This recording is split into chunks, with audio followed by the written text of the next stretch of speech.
Oh no, oh no. What? No, no, no, no, no, no, no, What? no, don't do that! I thought we were having a nice day! We are. Sit Why down. does it matter? I thought we were having a nice We are. day! We are. What's up, ladies and gentlemen? Welcome to my review for the horror movie Obsession. I know I'm a little late. I did not go to the theaters and watched it. It came out on Amazon Prime yesterday. I decided to watch it then. But anyways, there are horror movies that rely on jump scares. There are horror movies that rely on gore. Then there are horror movies like Obsession, which understands that the scariest monsters are sometimes people whose love turns into something dangerous. Obsession isn't a movie that's trying to be the next Conjuring or Smile. Instead, it creates its own identity by mixing psychological horror, romance, comedy, and tragedy into a story that feels surprisingly, honestly, believable. Now, it doesn't hit every note perfectly. It proves that horror doesn't always need monsters hiding in the dark. It can be about emotions that slowly spiral out of control. Now, from YouTube, though, TikTok, all that, to the big screen, one of the coolest things about Inception is where it came from. Writer and director Curry Barker didn't start in Hollywood, along with, longtime friend and collaborator Cooper Tomlinson. Barker built a following on social media through their comedy channel, That's a Bad Idea. The channel became popular for its creative sketches, unique editing, and surprisingly high production value for independent creators. Watching them evolve from comedy videos to feature-length films has been impressive. I remember I was one of the very first few subscribers to their channel because I loved it, and I knew something was going to go great with their channel.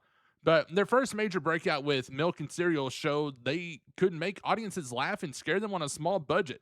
Obsession feels like the next step in that journey, proving that years spent making YouTube videos and TikTok videos weren't just content. They were learning how to tell stories. That chemistry between Barker and Tomlinson also translates to the movies. Their natural performances make the early moments feel authentic, which everything that follows even more unsettling. Although Barker isn't in the movie, but Cooper is. Now, what makes Obsession different? What surprised me most is that Obsession doesn't follow the formula most horror movies use. Instead of spending 2 hours trying to scare you every 5 minutes, it spends time making you care about the characters. It lets relationships develop naturally before slowly introducing uncomfortable moments that continue building throughout the film. The biggest strength is how real the central relationship feels, though. We've all heard stories about relationships where one person becomes controlling, emotionally dependent, manipulative, or unable to let go. The movie exaggerates these emotions through horror, but the foundation feels grounded in reality. That's why this film works. We're not just scared because something supernatural might happen. You are scared because you've probably seen pieces of this behavior in real life. I've been through it. I've been through a woman that was obsessed with me, psychotic, like absolutely everything, like took it to the next level. But that emotional realism makes the horror hit harder than many movies filled with endless jump scares.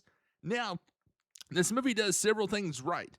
The atmosphere. Rather than relying on loud noises every few minutes, the tension slowly builds. Every conversation starts feeling a little more uncomfortable than the last, and you never quite know when everything will explode. The performances, everyone feels believable. Nobody comes across like they're acting in a cheesy horror movie.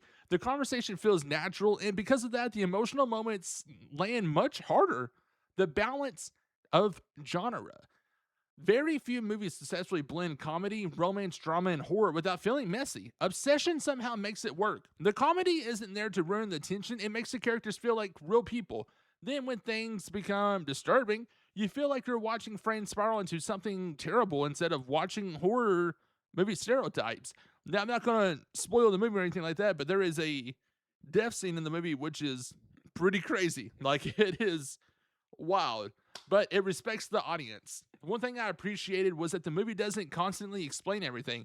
It trusts the viewers to put pieces together themselves instead of spelling out every answer. That makes the experience more engaging because you're thinking about what's happening instead of simply watching it happen.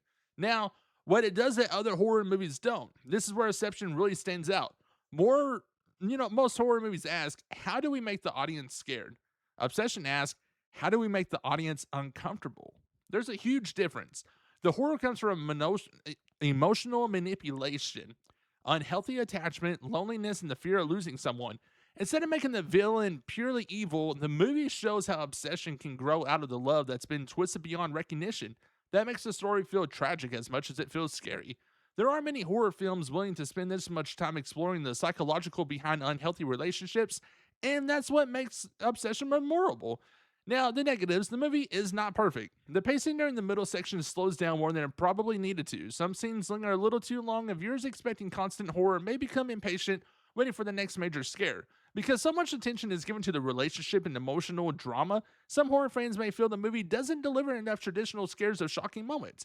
Now, there are also a few supporting characters that could have benefited from more development. Some feel like there were mainly to move the story forward rather than being fully realized people. Finally, though, while I like the ending and may divide audiences, some viewers will appreciate its emotional payoff, while others may wish it had gone bigger or taken more risk. However, though, my final thoughts with Obsession is proof that talented filmmakers can come from anywhere. And knowing that Curry Barker is getting ready to direct the new Texas Chainsaw Massacre movie, after seeing Obsession, I think he's going to do a perfect job doing it. Now, it's not trying to copy what's popular, it's telling a story about love becoming possession, loneliness becoming obsession, and how those emotions can become terrifying.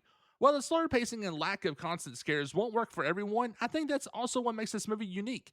It chooses characters over speculate and emotional tensions over cheap jump scares. That's a risk, and for the most part, it absolutely pays off. Now, I'm giving this a rating a 4 out of 5. Pros was excellent directing by Curry Barker, amazing strong performances across the cast, refreshing blend. Cons, middle act drags slightly, horror fans waiting nonstop for, some jump scares. Then he may not satisfy everyone. Overall, though, Obsession won't be remembered as the scariest movie of 2026, but it has a strong chance of being remembered as one of the most original and most uncomfortable movies of 2026. It shows that horror can come from real emotions just as much as supernatural threats, and that's what makes it linger in your mind long after the credits roll. Thank you guys so much for watching. We'll see you